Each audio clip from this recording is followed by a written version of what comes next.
Lalu yang keempat, banyak bergaul.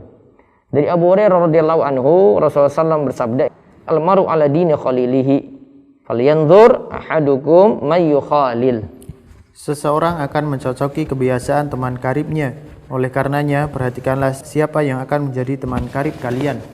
Nah, di sini setelah kita tahu penting mencari teman yang bagus agamanya, bergaul di sini ada beberapa bentuk. Ada yang bisa kita pertahankan bergaulnya, ada yang baiknya kita tinggalkan. Kita lihat ada 4 di sini yang disebut oleh Ibnul Qayyim dalam Bada'i al-Fawaid.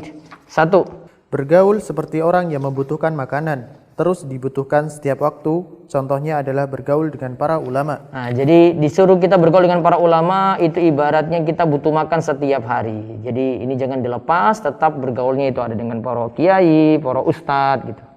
Nah, terus yang kedua, bergaul seperti orang yang membutuhkan obat, dibutuhkan ketika sakit saja. Contohnya adalah bentuk muamalat, kerjasama, berdiskusi, atau berobat saat sakit. Bergaulnya itu ketika butuh saja. Misalnya bergaul dengan orang yang kita butuh muamalat dia, ada kita butuh kerjasamanya, kita butuh diskusi dengannya, atau berobat saat sakit. Jadi ibaratnya ketika kita membutuhkan obat.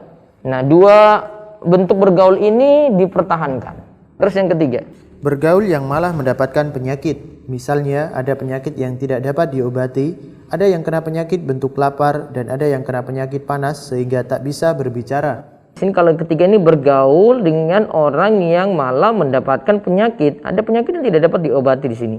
Ada yang kena penyakit bentuk lapar, dan ada yang kena penyakit panas sehingga tak bisa berbicara. Jadi ada bentuk bergaulnya kita malah jadi sakit.